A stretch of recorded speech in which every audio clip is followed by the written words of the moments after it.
Alors, je fais cette vidéo pour établir mes pronostics pour Night of Champions 2013, qui va avoir lieu la nuit du 15 au 16 septembre. Ça commence à 1h et quelques du mat, je crois. Donc, je vais un petit peu vous faire la liste des matchs que j'ai en ma possession, vous dire un petit peu ma façon de voir les choses, qui je pense qu'il va gagner,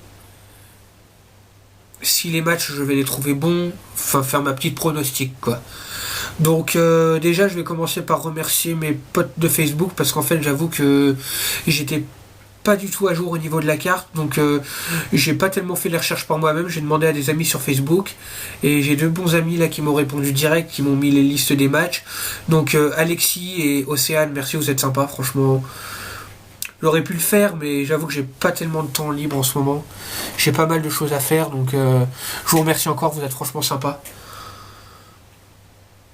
Donc, alors j'ai la liste un petit peu des matchs. Je vais commencer direct, hein. Le match kick-off, pré-show. Donc, ce sera un match pour déterminer les challengers numéro 1 au titre, par équipe. Titres par équipe qui sont actuellement détenus par The Shield, Roman Reigns et Seth Rollins. Alors, il y aura Brodus Clay et Tensai contre les réels américains Jack Swagger et Antonio Cesaro, contre les Primetime Players et contre Heath Slater et Jinder Mahal, des 3MB. Donc, est-ce que c'est un match que je vais trouver bon? Je peux pas dire. Je pense qu'il va être sympa, hein. Après, bon, bah, c'est sympa quand il y a un petit peu des équipes partout, ça part dans tous les sens, mais je sais pas comment ça va se passer. Des fois, quand il y a des matchs avec plein d'équipes comme ça, au niveau des changements, c'est un peu spécial. Donc j'espère que ce sera en... Comment on dit déjà que tout le monde peut être dans le ring en même temps, en fait, parce que sinon c'est un peu space, cette histoire. Mais bon, je pense que ce sera un petit match de pré-show sympathique. Alors après, qui est-ce que je vois gagner? Moi, personnellement, l'équipe que j'aimerais, parce qu'encore, je veux rappeler juste un truc, c'est que j'essaie de faire les pronostics, mais je les fais de façon objective, donc je dis pas ce que je veux, je dis ce que je pense, en fait. Parce qu'il y a une différence entre ce que tu veux et ce qu'il y aura, en fait. Il y a... Là, je... Voilà. Donc, moi, ce que je voudrais, personnellement, ce serait soit les Usos, soit les Jack Swagger et Antonio Cesaro. Maintenant, ce que je pense qu'il va y avoir, c'est vu la situation en ce moment, surtout le push que subit Darren Young depuis qu'il a fait son coming out. Donc en fait, il a avoué au monde entier, publiquement, son homosexualité. Donc depuis qu'il a fait ça, il a subi un gros push. Et bah du coup, les primetime players ont même fait un face turn suite à ça. Donc vu le push et le turn qui s'en est suivi pour tout ça, je vois bien Darren Young et Titus O'Neil remporter ce match. Après, bon, c'est pas l'équipe que je préfère, mais je dis il le mériterait quand même. Donc ouais, Darren Young et Titus O'Neil vainqueurs de ce match. Pour après ensuite, il me semble, c'est d'après ce que j'ai, hein, si encore une fois si je fais une erreur, n'hésitez pas à me corriger, il n'y a pas de souci. Pour aller défier plus tard dans la même soirée le Shield pour en fin de compte les ceintures par équipe. Donc, bah tiens, je vais parler d'ailleurs tout de suite de ce match, hein, des ceintures par équipe. The Shield contre les Primetime Players, hein, si c'est eux qui gagnent. Vu la situation actuelle avec la nouvelle corporation, je vois pas le Shield perdre.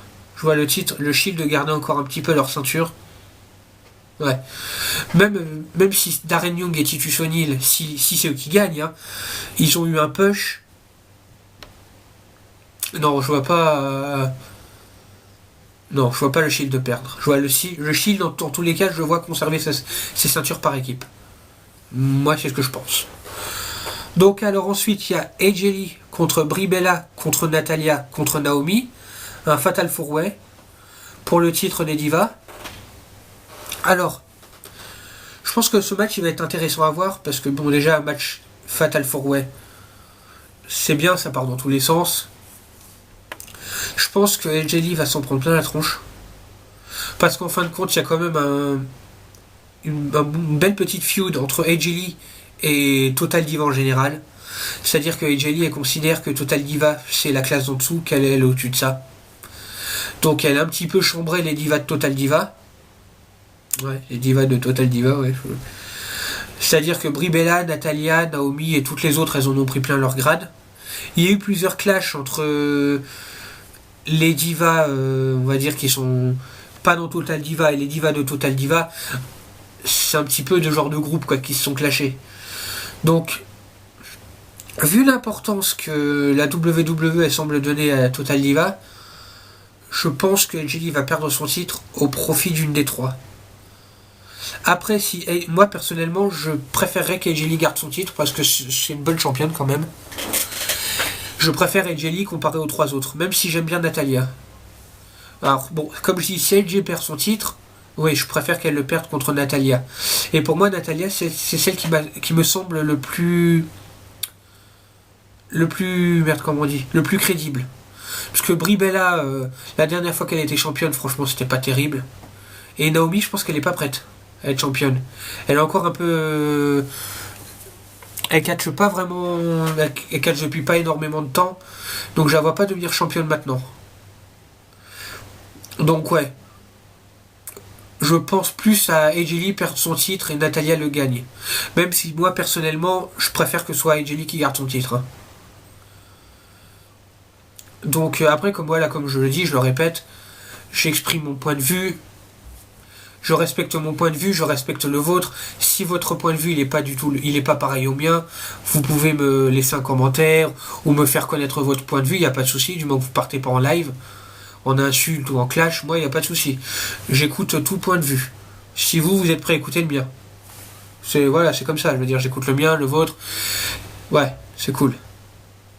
Bon alors ensuite, CM Punk contre Paul Heyman et Curtis Axel en handicap match élimination. Donc, alors moi personnellement, je vais dire, je suis totalement pour CM Punk. Hein, j'aimerais bien que CM Punk gagne, même si je trouve que le titre intercontinental, peut-être, je pense que CM Punk mérite plus un titre mondial. Après, si CM Punk gagne le titre intercontinental, hein, après tout, c'est toujours bien qu'il ait une ceinture. Hein, ça pourrait redorer l'image du titre intercontinental. Ça pourrait être sympa. Mais comme dit, entre ce qu'on veut et ce qu'on pense, il y a une différence. Je pense que CM Punk va perdre parce que j'imagine plus ce cas de figure là. Moi je vous dis, après si vous êtes d'accord ou pas, on voit. Alors je vois bien genre Curtis Axel contre CM Punk au départ. CM Punk élimine Curtis Axel et CM Punk se retrouve seul dans le ring avec Paul Heyman. Il est content, il commence à vouloir le défoncer. Et puis il y a ce truc là qui plane depuis un petit moment maintenant, c'est cette ombre du nouveau Paul Heyman Guy qui tourne un petit peu dans les têtes en ce moment. Bah, au moment où Curtis Axel est éliminé et CM Punk commence un petit peu à s'amuser avec Paul Heyman, qui commence un petit peu à lui mettre cher, je vois bien le nouveau Paul Heyman Guy pointer et faire gagner Paul Heyman. Vu qu'apparemment la rivalité entre CM Punk et Paul Heyman est partie pour durer un petit peu, je vois bien les choses se passer comme ça. Le nouveau Paul Heyman Guy débarque, fait gagner Paul Heyman et CM Punk, entre guillemets, là dans le cul, quoi. Après, bon, voilà, c'est comme ça que je pense que les choses vont se passer. Bon.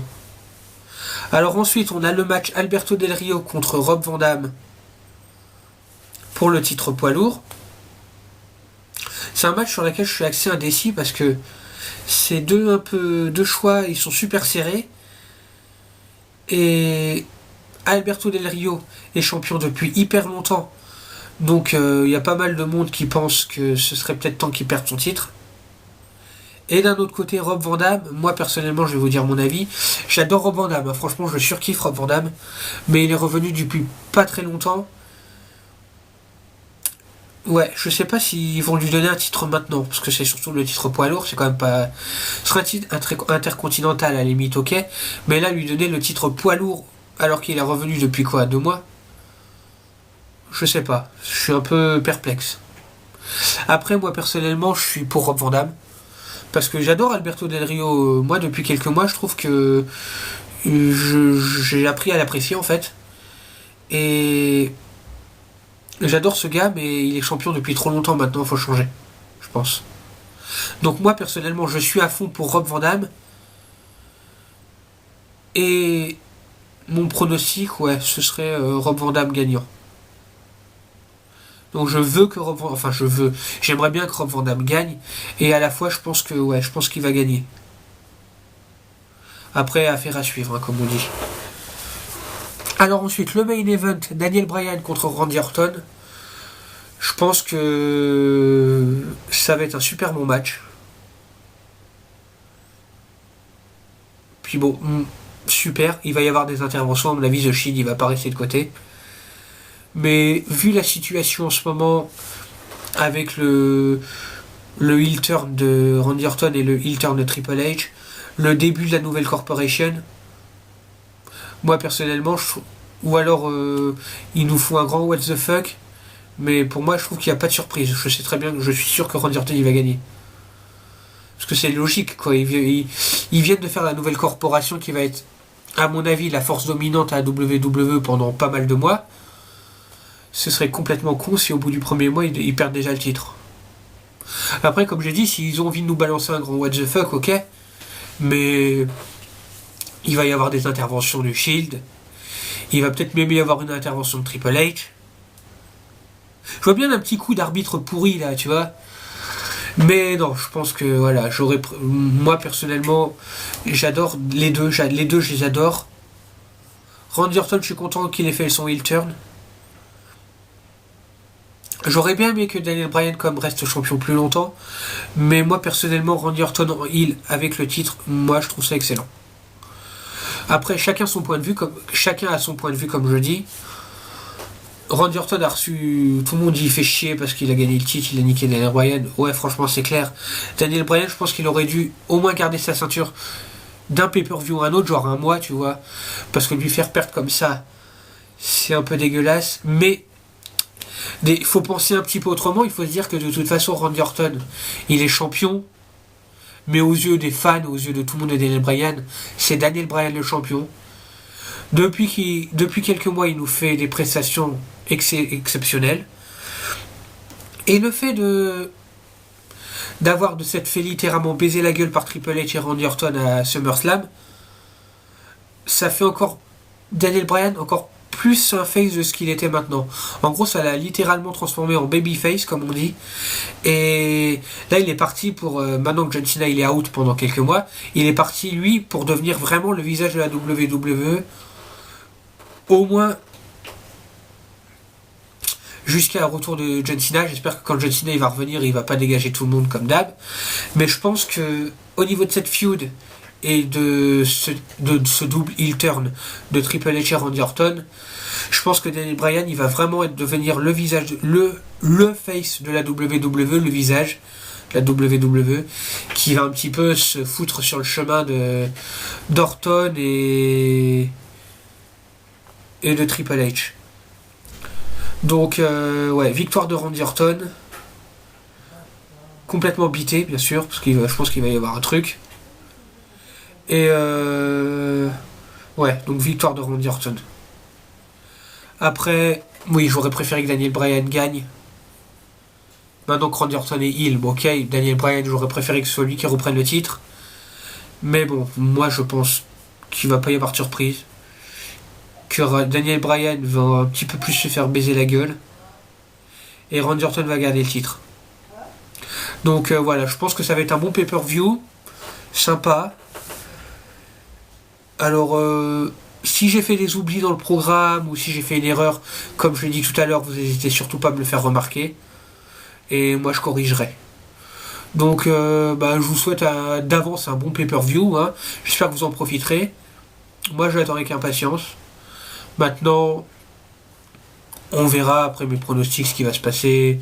Je pense faire une vidéo ensuite résumée pour dire ce que j'ai pensé des matchs et voilà. Donc sur ce, je vais vous laisser. Hein. Je vous souhaite une bonne soirée. Puis bon début d'année scolaire à tous ceux qui ont eu leur rentrée il n'y a pas longtemps. Hein. Tenez le coup, c'est chiant mais bon voilà. Allez, bonne soirée à tous. À plus. Ciao.